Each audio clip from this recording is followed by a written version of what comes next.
Hello friends, कैसे हैं आप सब। तो आज मैं आप लोगों के लिए एक नया वैकेंसी का अपडेट लेके आया हूँ जो कि निकला है डिपार्टमेंट ऑफ पोस्ट की तरफ से। तो चलिए देख लेते हैं कौन से पोस्ट के लिए ये नया नोटिफिकेशन निकाला गया है और इसके रिगार्डिंग जितना भी आपका एसेंशियल चीज़ें हैं वो सब कुछ कवर कर लेंगे इस वीडियो पे। तो अंत तक बने रहिए। तो चलिए शुरू करते हैं। तो यहाँ पर जो आपका नोटिफिकेशन निकाला गया है डिपार्टमेंट ऑफ पोस्ट की तरफ से वो आपका निकाला गया है 31 जुलाई 2023 को निकाला गया है। और जिस पोस्ट के लिए निकाला गया है वो है आपका ग्रामीण डाक सेवक, जिसको शॉर्ट फॉर्म में जीडीएस बोला जाता है।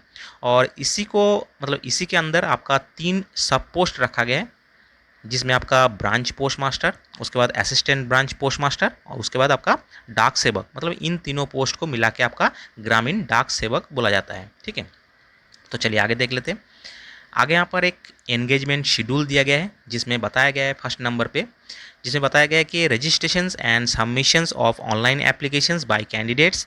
मतलब जो आप रजिस्ट्रेशन करेंगे और जो आप ऑनलाइन एप्लीकेशन जो आप भरेंगे उसका जो पोर्टल खुला रहेगा वो आपका 3 अगस्त 2023 से लेके आपका 23 अगस्त 2023 तक खुला रहेगा। मतलब यहाँ पर आपका 21 डेज़ का टाइम दिया जा रहा है आपको ऑनलाइन एप्लीकेशंस करने का, रजिस्ट्रेशन करने का। ठीक है, तो चलिए आगे देख लेते हैं।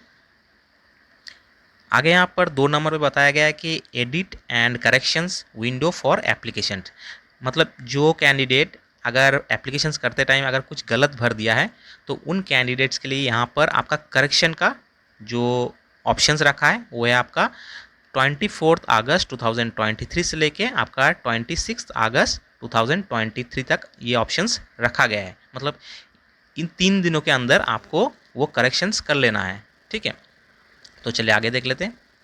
आगे यहाँ पर आपका जो एमुलमेंट्स के बारे में बताया गया है, तो emoluments in the form of time rated continuity allowances plus आपका डियरनेस अलाउंसेस दिया जाएगा, जो कि आपका जीडीएस जो आपका पोस्ट होता है इसमें आपका टीआरसी प्लस आपका डियरनेस अलाउंसेस दिया जाता है।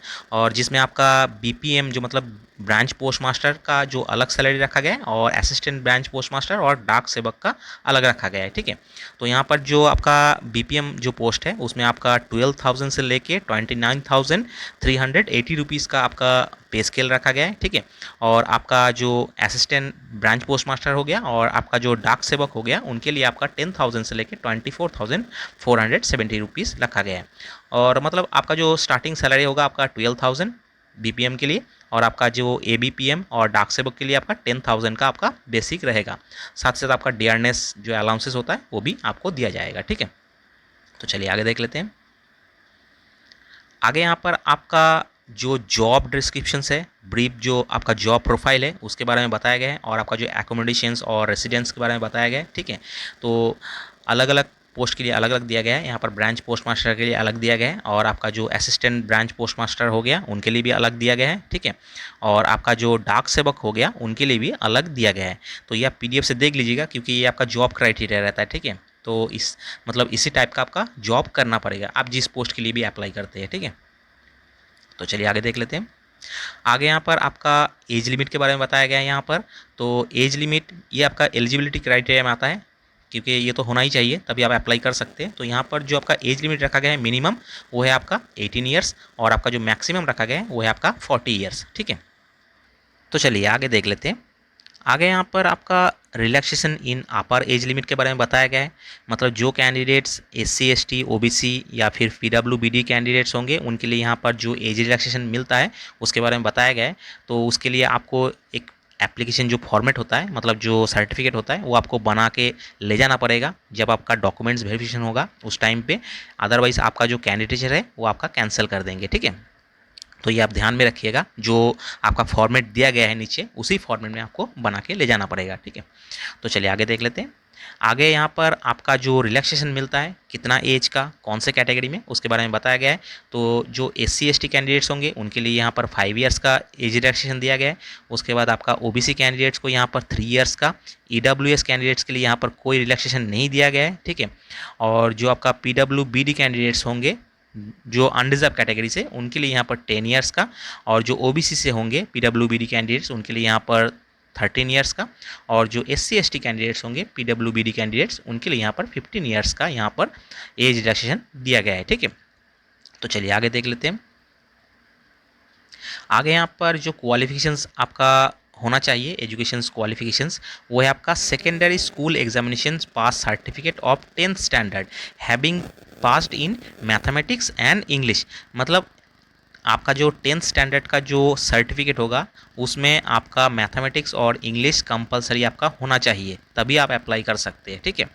और आपका जो सर्टिफिकेट होगा वो सेंट्रल गवर्नमेंट या फिर स्टेट गवर्नमेंट या फिर यूनियन टेरिटरी का जो स्कूल रिकॉग्नाइज होता है उसी से आपका होना चाहिए, ठीक है। तो चलिए आगे देख लेते हैं। आगे यहाँ पर बताया जा रहा है जो कैंडिडेट जहाँ पर अप्लाई करेंगे, ठीक है, उस जोन का मतलब उस स्टेट का लोकल लैंग्वेज आपको आना चाहिए, और साथ ही साथ आपका जो सर्टिफिकेट होगा 10th स्टैंडर्ड का उसमें आपका वो सर्टिफिकेट मतलब लैंग्वेज आपका होना चाहिए सेकेंडरी सब्जेक्ट में, ठीक है, तभी आप अप्लाई कर सकते हैं उस जोन से। तो चलिए आगे देख लेते हैं। आगे यहाँ पर आपका अदर्स क्वालिफिकेशंस के बारे में बताया गया है, जिसमें आपका नॉलेज ऑफ कंप्यूटर मतलब आपको कंप्यूटर आना चाहिए, उसके बाद आपका नॉलेज ऑफ साइकिलिंग मतलब आपको साइकिल चलाना आना चाहिए, उसके बाद एडिक्यूट मीन्स ऑफ लिविंगहुड मतलब आपको जीने के लिए जो जो चीज़ आपको आना चाहिए वो आपको आना चाहिए, ठीक है, तभी आप मतलब इस पोस्ट के लिए अप्लाई कर सकते हैं। तो चलिए आगे देख लेते हैं। आगे यहाँ पर आपका रिजर्वेशंस के बारे में बताया गया है, ठीक है। तो रिजर्वेशंस यहाँ पर जीडीएस पोस्ट के लिए आपका जो लेटर नंबर दिया गया है यहाँ पर डिपार्टमेंट ऑफ पोस्ट की तरफ से, और इनका जो ऑफिशियल वेबसाइट है उसमें आपको ये लेटर नंबर में सब कुछ मेंशन कर दिया जाएगा, जो SC ST OBC WS और PWBD कैंडिडेट्स के लिए जो जो रिजर्वेशन दिया जाता है, ठीक है। तो चलिए आगे देख लेते हैं।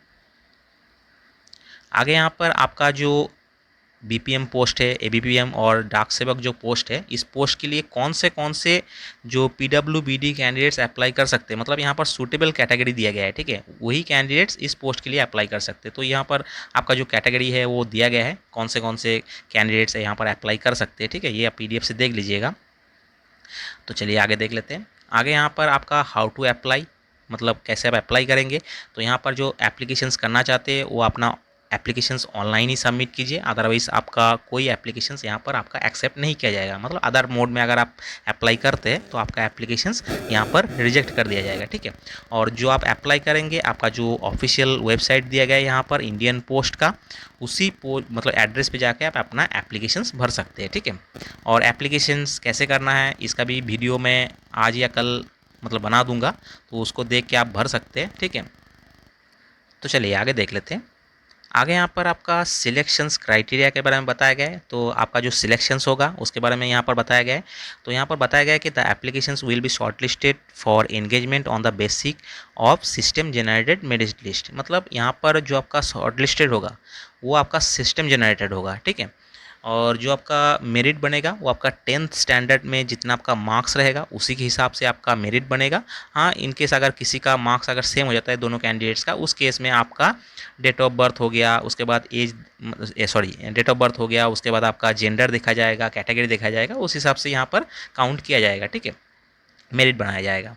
और यहाँ पर किसी किसी कैंडिडेट्स का यहाँ पर ग्रेड पॉइंट का भी सिस्टम है, किसी किसी का मार्क्स का भी सिस्टम है। तो उस केस में यहाँ पर सिर्फ आपको मार्क्स ही डालना है, ठीक है, ग्रेड पॉइंट नहीं डालना है, मतलब ग्रेड नहीं डालना है, आपका जो मार्क्स है वही डालना है आपको। तो चलिए आगे देख लेते हैं। आगे यहाँ पर एक चार्ट दिया गया है, आपका ग्रेड के अकॉर्डिंग आपका ग्रेड पॉइंट दिया गया है, और उसका जो फैक्टर होगा मल्टीप्लिकेशन फैक्टर होगा 9.5 से आपका मल्टीप्लिकेशन होगा, ठीक है। मतलब जिस कैंडिडेट के पास अगर ग्रेड 1 है उसको ग्रेड पॉइंट मिलता है कितना 10, ठीक है। तो उस कैंडिडेट्स को यहाँ पर सिर्फ उसको 10 लिखना है, ठीक है, ग्रेड 1 नहीं लिखना है, तो सिर्फ 10 लिख देगा। और जो आपका सिस्टम होगा वो ऑटोमेटिकली आपका जो मार्क्स होगा वो आपका 9.5 फैक्टर से यहाँ पर मल्टीप्लिकेशंस कर लिया जाएगा, ठीक है। तो चलिए आगे देख लेते हैं। आगे यहाँ पर कम्युनिकेशंस ऑफ सिलेक्शंस के बारे में बताया गया है। मतलब आपका सिलेक्शंस कैसे होगा। तो सिलेक्शंस तो आपका मेरिट के बेसिस पे होगा, मेरिट होगा आपका 10th के मार्कशीट के नंबर के ऊपर, ठीक है। तो जब आपका जो पैनल निकल जाएगा उसके बाद आपका 15 डेज़ का टाइम दिया जाएगा आपका जो डॉक्यूमेंट्स है वो वेरिफिकेशंस करने के लिए, और आपका जो डॉक्यूमेंट्स होगा वो सब आपको ओरिजिनल लेके जाना पड़ेगा, और साथ साथ आपको सेल्फ अटेस्टेड कॉपी आपको ले जाना पड़ेगा, ठीक है। और इसके लिए आपको सिर्फ 15 डेज़ का ही टाइम दिया जाएगा।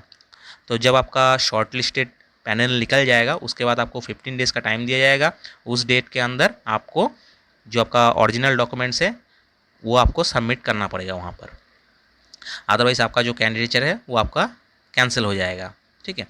तो चलिए आगे देख लेते हैं।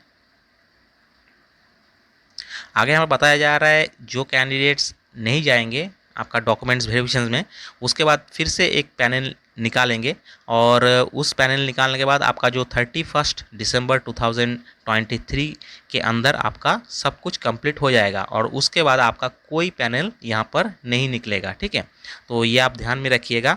तो जो कैंडिडेट सिलेक्ट होंगे उन कैंडिडेट से रिक्वेस्ट है कि अपना जो डॉक्यूमेंट्स है वो 15 डेज़ के अंदर जाके आपका डॉक्यूमेंट्स मतलब वेरिफिकेशन करवा लीजिएगा। ठीक है, और उसके बाद यहाँ पर आपका इंपॉर्टेंट कुछ इंस्ट्रक्शन दिया गया है, ये आप PDF से पढ़ लीजिएगा। ठीक है, तो चलिए आगे देख लेते हैं। आगे यहाँ पर और कुछ है नहीं, यहाँ पर जो आपका फॉर्मेट दिया गया है आपका जो सर्टिफिकेट बनाने का, वो सब फॉर्मेट का यहाँ पर एनेक्सर है, तो ये आप प्रिंट कर लीजिएगा जिसको ज़रूरत पड़ेगा। तो मिलते हैं नेक्स्ट वीडियो पे, तब तक के लिए बाय।